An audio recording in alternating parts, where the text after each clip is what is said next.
You're 85. Mere boyish 85. You've accomplished a lot in your career. Thanks. You've done well for yourself.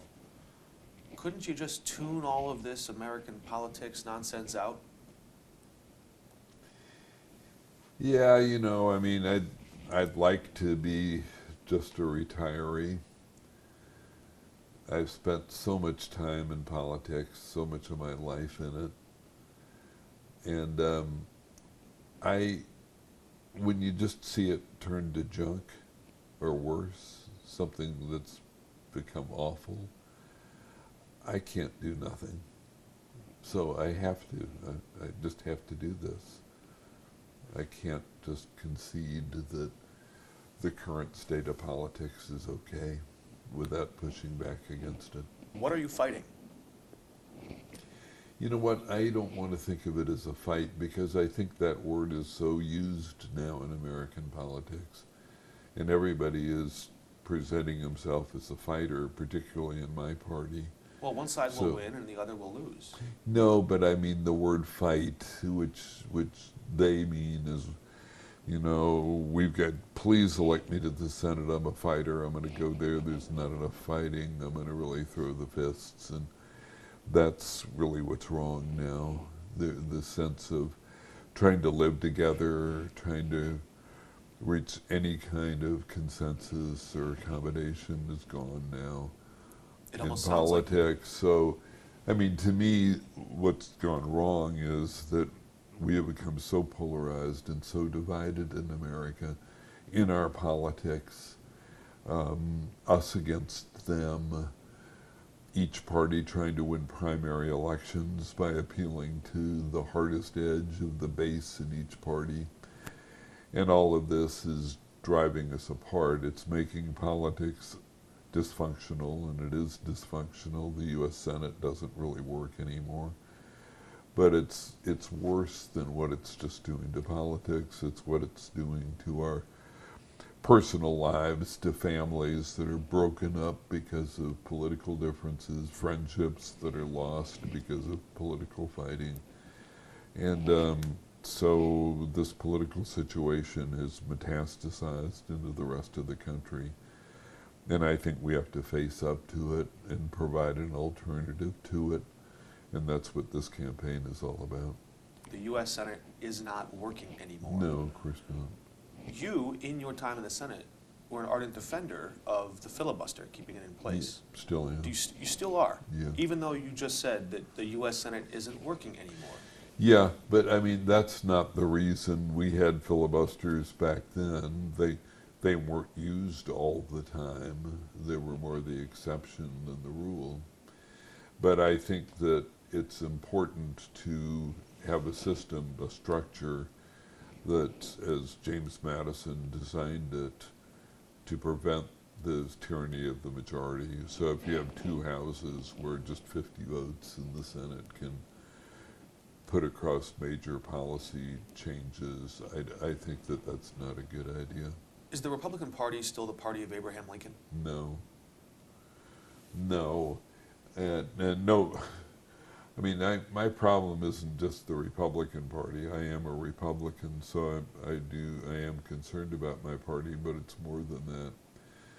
But Lincoln was a uniter. He tried to be. I mean, he was the president during the Civil War, but he tried to hold the Union together.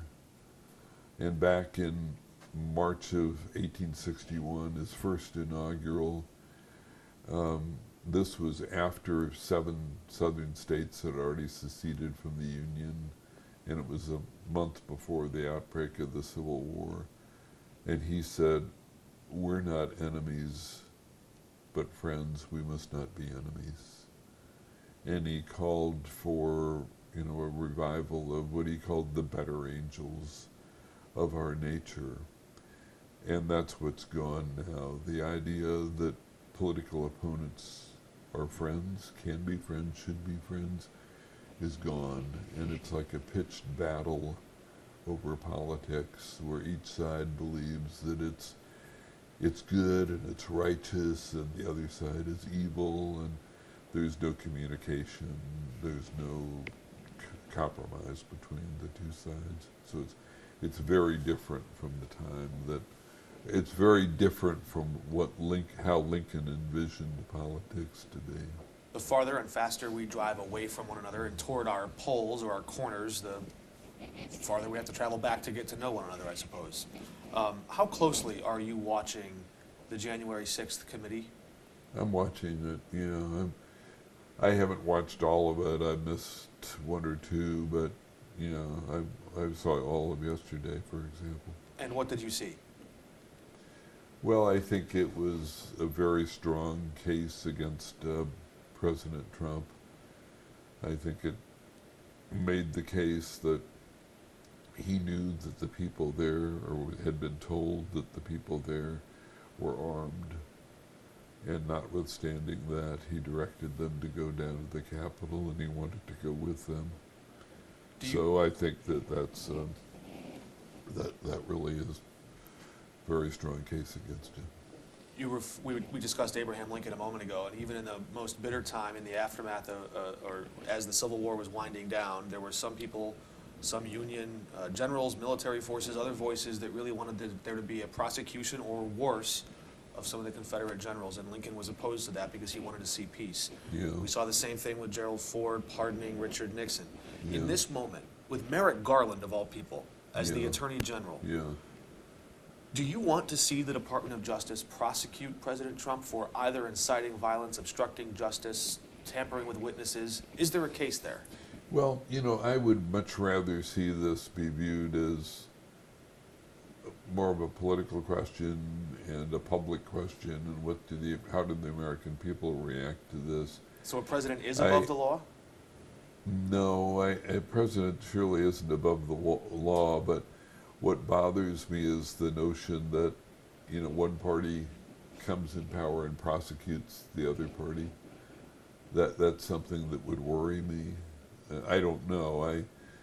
I mean, maybe it's called for in this case, and I do think that January 6th was a very, very terrible day in American history, and I think that the attack on the Capitol was a culmination of the idea that the presidency is illegitimate, elections are illegitimate. It was an attack on American democracy, really. So I think it was a very, very serious matter. All I'm saying is that the precedent of prosecuting a former president by somebody, a successor in the other party, is maybe not a precedent that we should seek. I understand. 2 weeks ago, I interviewed Senator Josh Hawley, and I asked him, with the benefit of 18 months of hindsight, after voting to object to the certification of the 2020 election results, do you regret anything that you did on that day? He said no, and then proceeded to 2 or 3 times explain why, and say that he would do all of that over again, knowing everything that we know today. The January 6th Select Committee had already started its work. We'd already seen some of the early damning testimony, and yet that was what Senator Josh Hawley said. How do you respond to that? Well, I think he's wrong. I mean, I think, but for him, and he was the first person to object, January 6th wouldn't have happened. And I think objecting to the validity of the election itself is an attack on our constitutional system. His official objection came after the mob stormed the Capitol. He had voiced his concerns prior, but on the timeline there, you still think he had a role in I know incite is a strong word. Do you think he incited that mob?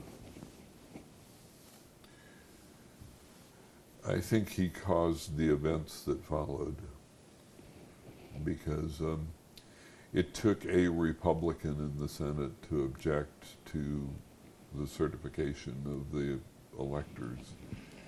And Mitch McConnell had pleaded with Republicans in the Senate, don't object. Let's let this go as all other presidential elections have gone. And Josh said, notwithstanding that, he was the one who objected, and he was the one who went on national television and said that January 6th was a divisive day. And then, of course, the famous scene of going out and raising his fist. And I wonder, what was he doing? Were other senators out in front of the Capitol? Was he by himself? What was he doing in January without a top coat, standing there in front of the Capitol? So, yeah, I think that he was an essential figure in creating a day that was a very, very dark day for our country. Pardon the obvious question here. It's well recorded that you were instrumental in helping recruit and bring Josh Hawley along on his path. Mm-hmm. Now, a year and a half after January 6th, and you are supporting the campaign of an independent, a lawyer who sat on and served with the January 6th committee, not as a senator, of course, but to see him seated in the Senate. Yeah. Is that a part of, do you feel some personal guilt? Yeah, sure. Of course, yeah. No, I think that I was so strong for Josh and had such belief in him that, and went all out to support him, and in my own mind, he probably wouldn't be in the Senate but for the support I gave him. So yeah, I feel responsibility. And this is a way to counterbalance that. You hope to elect. Yeah, it might be, who knows, in the recesses of my mind. I think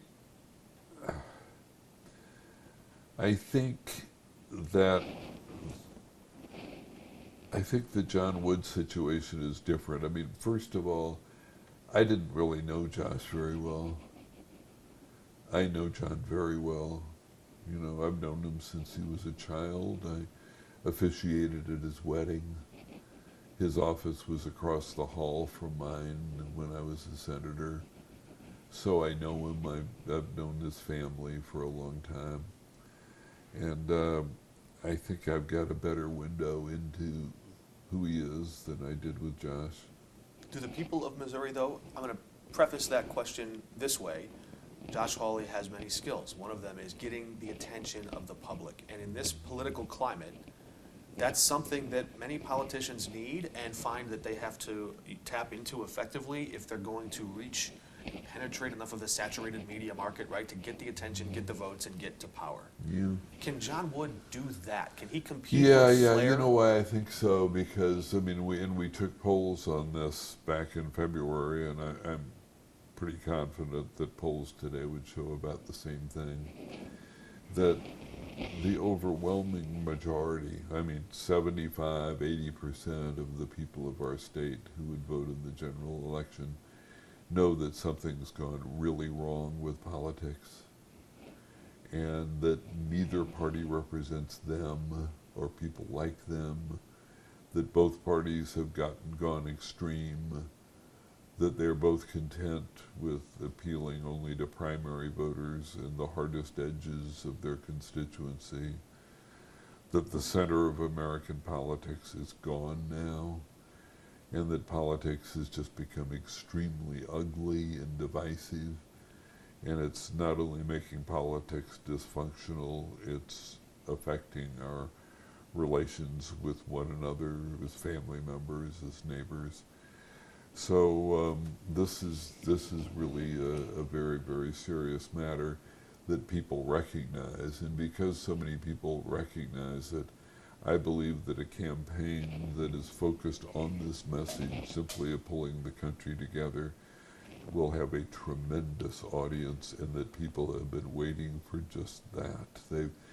I really believe that people are just tired and sickened, really, by the state of politics now, which is just fight to the end, swing the punches, and attack, and us against them, and I'm for you, and your group has been had, and you've been aggrieved, and all of this stuff. that's just so prominent in American politics and in American life today. It's nasty. And people, it's nasty, and people want to change. You know what, I heard, John, last night, I went to, and I've never heard him make a speech before, never. But I went to this reception, he was there, and he made this off-the-cuff speech, very informal. But he said in the speech, he said, I'm a Republican, I believe in limited government, I believe in low taxes, strong national defense, basic Republican type stuff. He said, there are a lot of people who disagree with me. There are a lot of people who will disagree with me on every issue. There are people who believe that government should get bigger, not smaller, that we should have more regulation, not less, and so on. He said, do you know what I call those people? I call them Americans. And I thought, exactly, that's exactly right. That is exactly the message. And that is the way we can keep the country glued together. An ode to a kinder, gentler nation. Respectful and less belligerent and more modest about our own selves and more respectful of the other guy. One of the other effects, maybe an unintended consequence of the nastiness of modern politics, is that most folks just do what I asked you why you weren't doing at the start of this interview, which is to tune out. Voter turnout declines. They just say, that politics thing, not for me. Yeah. How can I ask the question about voter turnout, voter excitement, voter engagement, civic engagement, because you must know it's a steep hill, a steep climb uphill for a third-party candidate to win a race in a Senate race. Yeah, when's the last time that happened? No, it's true. It's tough. But on the other hand, when people would rather go to the polls and vote for none of the above, when people think that something has gone terrible in politics, that it's gone terrible for our entire country, it's gone terrible for our lives. I know of a young woman who got into a political conversation with her father, and her father got so mad he hung up on her, hasn't spoken to her for 2 years. Well, what have we come to? I mean, what have we come to as a country, as families, as neighbors? You know, when politics is so hostile and so embittered that a father won't talk to his daughter. there was a time when the Republican Party was a third party, a new invention, if you will, a new ingredient in capitalism and business. There's this old idea that if one idea is failing, you throw it out and replace it with a better one. So can there be a new legitimate third party, do you think, in this modern political climate, or is the Republican Party just too big to fail? No, I mean, it might come to that. You know, I'm a Republican. It's very difficult for me to think of myself as anything other than a Republican. But the Republican Party that I belong to was very inclusive. I mean, when I was in the Senate, the Republican Party spanned the whole spectrum from Jacob Javits, who was quite far to the left, Jesse Helms, quite far to the right. I campaigned for both of them because that was the deal if you're a member of the party.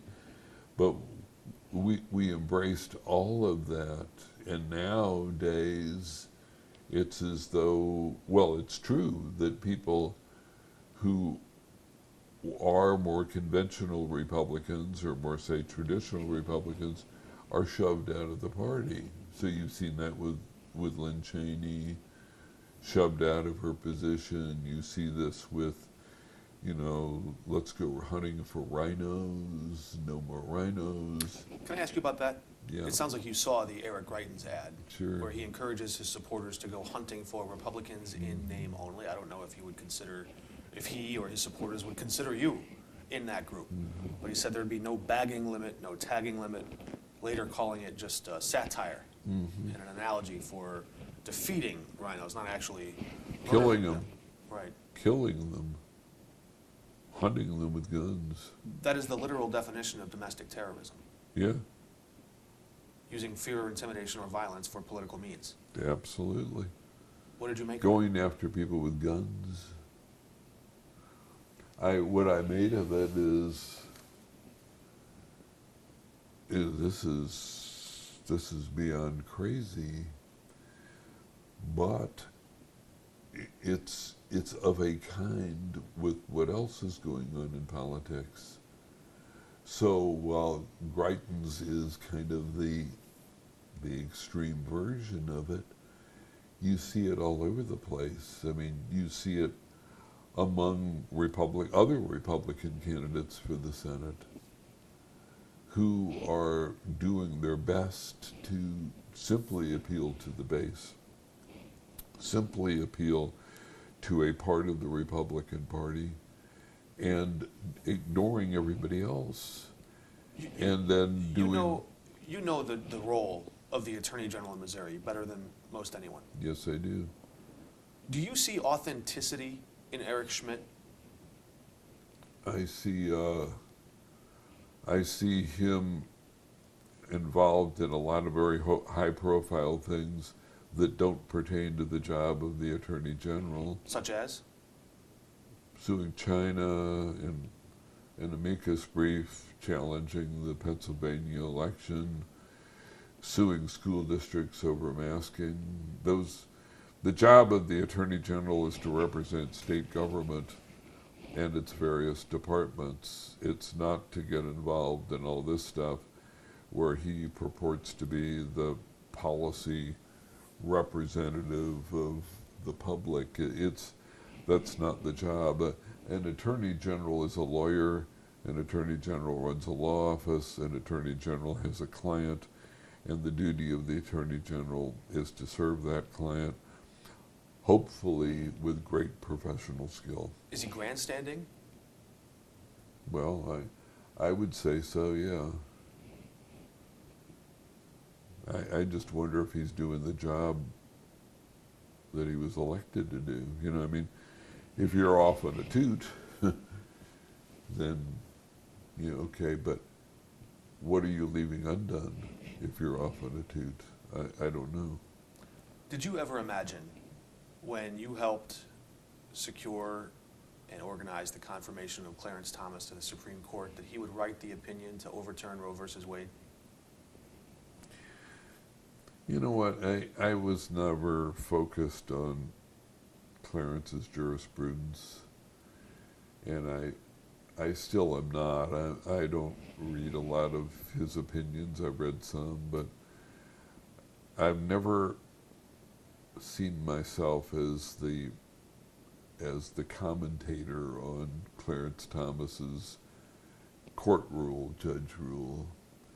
My relationship to him is very simple. I'm his friend. You know, I'm his friend. And when he was in trouble, I stood by my friend, and it's just as simple as that. The reason I ask is because we're here discussing divisive politics in America. And in his opinion, Clarence Thomas wrote, or suggested, he sort of drew a red line around contraceptives, around same-sex marriage, and suggested that maybe other plaintiffs file a suit, come after these laws, these precedents that have been already decided at the Supreme Court.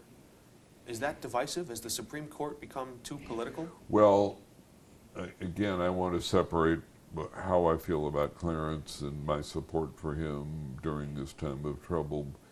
That was a friend of mine who was suffering. It was the beginning and the end of it. It wasn't his position on any case before the court. How do I feel about that? I think that I believe that the number one question before the country right now is holding ourselves together. And I believe that these issues are very divisive. And so I'm concerned about them becoming live issues again. I hope that we're not just refighting one cultural battle after another. I don't think that's good for the country. I think that I never agreed with the jurisprudence of Roe versus Wade, and in the U.S. Supreme Court I argued the first case that came before the court after Roe versus Wade, defending the Missouri statute and the restrictions in the Missouri statute. So I've never agreed with the theory of Roe versus Wade, but I do think that, after almost a half a century, people assume that these are constitutional rights. It's one thing to create the right, it's quite another thing to take it away once it's created. It's kind of like Indian giving, and it causes a lot of divisiveness in the country. So that's where we are now. And the question now is, okay, so now what do we do and how do we get through this? I hope that these cultural issues don't proliferate, and I also hope that when people handle them, say in state legislatures, which is they will be handled, they will at least try to narrow the differences. They will at least try to find, are there areas where you can say, okay, we can take this off the table and when we can agree, such as rape and incest, I would say, would be one example of that. I would think criminalizing women, I would think that would be something, maybe dealing with doctors as a medical licensing issue, something. But is there a way, if you brought together most people on both sides of abortion, could you find enough things where they do agree that would be at least the basis for some legislative program that could be passed and that would be reasonably acceptable by both sides? I think to go farther than that, it would just be a state thing and just see, but I'm very concerned about the divisiveness of it. I'm curious your opinion on the religious influence and the firmly held religious views on this matter. You've written extensively, studied in these areas. There are a lot of people of the evangelical Christian faith who believe that life begins at conception. That's a view they hold, and they have strong feelings there. There are Americans of Jewish faith who believe that life begins at first breath. From the day we measure a birthday until, and some of them have already started filing suits saying this new decision violates my religious views. Can this country, can the Senate still settle our most difficult, long-standing disagreements? Do you still have hope in that process? Yeah, I mean, that's what the Senate is for, and we used to have what was called the regular order. And the regular order is bills get introduced and then they're referred to committee and there are hearings and there's the markup of the bill and there are amendments and more amendments on the floor. Really fun stuff. And you work it out, So you start out with different positions and maybe more than one or 10 maybe different positions, and they're all sort of in the bag together and you work it all out. And that's the legislative process. And that doesn't really exist anymore. The committee system doesn't really exist in the Senate. You said it's broken. It's broken. Who's to blame for the breakdown? Oh, you'll have a difference of opinion. I think it started with Harry Reid. But that's the way it is now. So it's now, do you have 50 votes and all the Democrats are supposed to line up on one way and all the Republicans? So it's more like a parliamentary system than the way the Senate is supposed to work.